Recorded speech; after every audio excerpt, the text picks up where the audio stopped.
Chers compatriotes, Camerounaises, Camerounais, ici et ailleurs, la mort vient de frapper le Cameroun une fois de plus, une fois de trop, massivement, au cœur de la forêt équatoriale, à Ezeka. Cet accident d'une rare violence qui dépasse tout entendement plonge notre pays dans l'émoi et la consternation. Le peuple se sent orphelin et abandonné en cette circonstance. Mes premières pensées depuis vendredi sont allées et vont encore aujourd'hui, jour de deuil national décrété par le chef de l'État, aux victimes, aux familles détruites à tout jamais ou dont la reconstitution sera difficile. Chers compatriotes, je mesure combien il sera difficile pour ceux et celles qui sortiront de cet enfer mutilés, polytraumatisés, mais aussi pour tous ceux qui, sans avoir été physiquement blessés, en ont été témoins, psychologiquement dévastés, de se resocialiser. J'adresse à tous et à toutes mes condoléances et mon soutien constant et permanent. Je mesure combien il sera difficile aux populations riveraines des ECA, à tous ceux et à toutes celles qui se sont mués en sauveteurs volontaires, au personnel de la santé d'oublier ces scènes terrifiantes au parfum d'apocalypse. Ils ont besoin du soutien de l'État et de la nation. Et je les assure aujourd'hui de mon soutien constant et de celui du mouvement camerounais pour la social-démocratie que je préside. L'émotion, la compassion sont les premiers sentiments qui nous ont envahis en voyant les premières images défiler dans les réseaux sociaux. Nous ne pouvons en rester là et nous devons dès à présent réfléchir aux responsabilités qui ont conduit à un tel drame.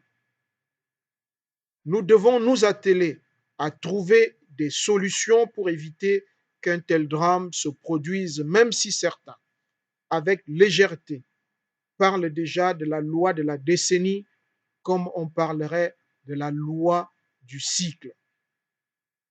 C'est ici que naissent mes inquiétudes, chers compatriotes, car on veut nous enfermer dans l'irrationnel, qui voudrait que l'on trouve toujours dans notre pays avant d'avoir cherché. On accuse les ancêtres, on désigne les soi-disant coupables, véritables boucs émissaires qu'on a tôt fait de trouver. Chers compatriotes, Camerounaises, Camerounais, ici et ailleurs, mon éducation, ma culture, ma formation m'interdisent ce type de raccourci. Je refuse la tentation de l'enfermement dans le fatalisme.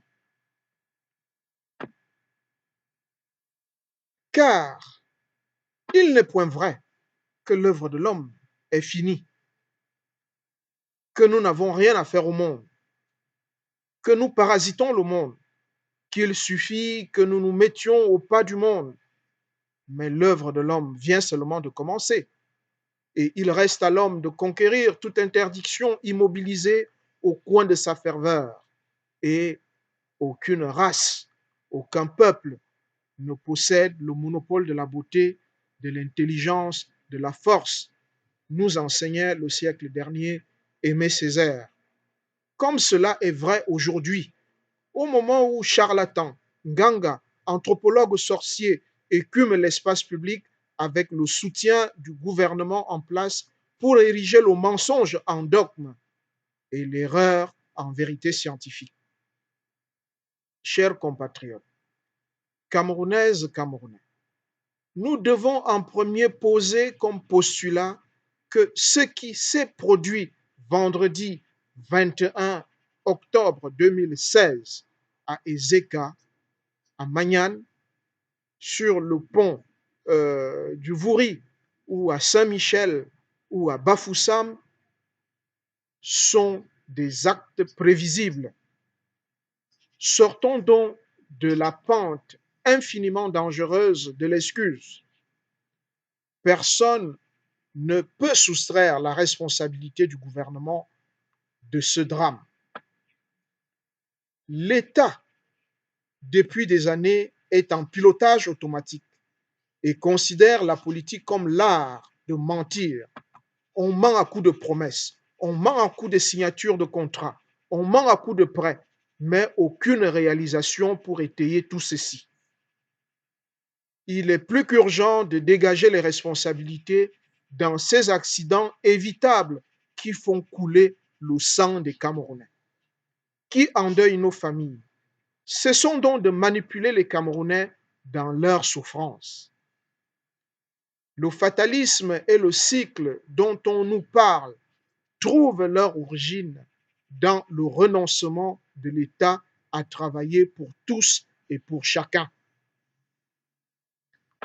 Mes chers compatriotes, les images des ministres se pavanant dans leur hélicoptère avec leur maîtresse journaliste à Ezeka, sans aucun médecin, immobilisant pendant des heures cet unique appareil de l'armée qui aurait pu transborder les blessés vers les établissements hospitaliers, est là pour nous dire que tout est encore possible, qu'on aurait pu mieux faire. Chers compatriotes, l'État n'existe que pour et quand il assure la sécurité des hommes et de leurs biens. C'est un principe du contrat social qui lie l'État à chacun de nous. Le gouvernement que le Cameroun connaît depuis des décennies n'a eu de cesse de refuser d'agir, de gouverner tout simplement. Le gouvernement est en fait et en vacances permanentes. Rien n'est jamais assez important, rien n'est jamais assez urgent. La démission de l'État est tellement manifeste que pour la seule journée de vendredi, nous avons eu, et je l'ai évoqué tout à l'heure, la route coupée au niveau de Magnan, à Matom, un accident à Saint-Michel, à Douala, un effondrement sur la route Yaoundé à Kona et un problème avec Kamerko à Bafoussam. Chaque année, 2 à 3 bus s'effondrent sur l'axe Yaoundé-Douala. Comment expliquer l'arrivée si tardive, 4 heures de temps, de la délégation interministérielle sur les lieux de l'accident? Comment expliquer qu'on n'ait pas songé à transborder sur les lieux des médecins urgentistes? Comment expliquer que ce n'est qu'à 20 heures que les premiers bus de secours sont arrivés sur les lieux? Dans le budget de la République, 83 milliards de nos francs ont été affectés au ministère des Travaux publics pour les routes. Pourquoi ces routes ne sont pas construites aujourd'hui? Les Camerounais ont marre de ce mensonge permanent, de leurs gouvernants qui croient que les choses vont se faire, se réaliser par elles-mêmes. Nous avons besoin d'être gouvernés. C'est un besoin naturel. Le vrai gouvernement n'est pas celui des mots, n'est pas celui des contrats, n'est pas celui des endettements, mais celui de l'action, de la construction, j'allais dire, de l'action agissante. Chers compatriotes, Camerounaises, Camerounais, à la différence du RDPC et de ses alliés, qui crient au loup, qui voient les sorciers, la manipulation à chaque coin de rue, qui nous disent qu'on ne peut rien faire, que nous n'avons qu'à courber les chines, le MCPSD, le Mouvement camerounais pour la social-démocratie, par ma voix, affirme que l'État et lui seul doit agir. Il doit se mettre au travail et nous y inviter par la même occasion. L'action, en premier lieu, doit être politique et ensuite culturelle.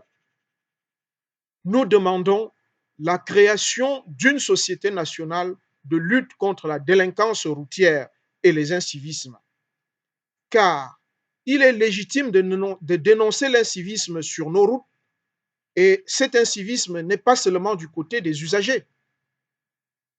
Quand un État délinquant amasse les fortunes sur les péages routiers et, et distribue des amendes sous n'importe quel prétexte, et qu'il est incapable de construire un pont, de remplacer une buse, il est urgent, voire impératif, de renationaliser le transport ferroviaire et l'ensemble du rail camerounais.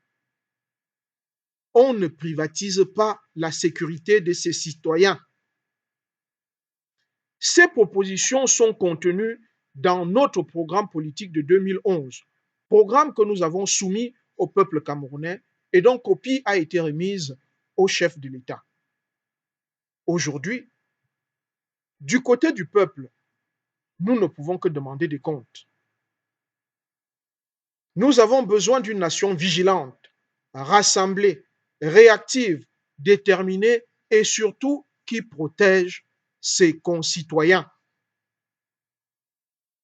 Chers compatriotes, Camerounaises, Camerounais, le ministre des Transports n'est pas seul responsable du drame survenu à Ezeka. Ce serait trop facile, trop simple. Qu'a fait l'État?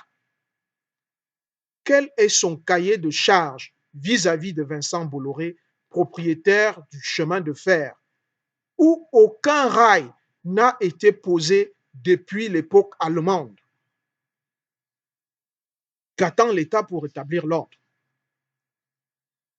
Quelle est la responsabilité des médias publics avec leur construction permanente de l'information orientée? À quelle heure l'élément diffusé au journal de 13 heures avec les ministres des Transports et celui des Travaux publics a-t-il été enregistré? Pourquoi l'État reste sourd à nos appels et à la détresse du peuple? Edgar Alain Abraham Bongo n'a pas besoin de nous comme avocats. Il a creusé sa propre tombe à chacune de ses sorties mensongères et hasardeuses. Voilà un package de questions que nous soumettons aux journalistes, eux qui se définissent comme le quatrième pouvoir dans notre pays. C'est à eux maintenant d'aller auprès des responsables, leur poser des questions qui vaillent, pas des questions qui sont préparées à l'avance, pas des questions qui n'intéressent pas aujourd'hui le peuple camerounais, parce qu'ils demandent des réponses. Quand je vous parlais tout à l'heure de, d'un renoncement à l'autorité légitime de l'État, vous voyez, nous y sommes aujourd'hui. Chers compatriotes, Camerounaises, Camerounais, je voudrais m'incliner devant la mémoire de nos concitoyens. Je voudrais que chacun de nous, dans nos familles, dans nos villages, dans nos écoles, dans nos lieux de service, partout où nous sommes, que nous puissions observer cette minute de silence. Plus de 400 de nos citoyens sont décédés. C'est des familles entières qui ont disparu.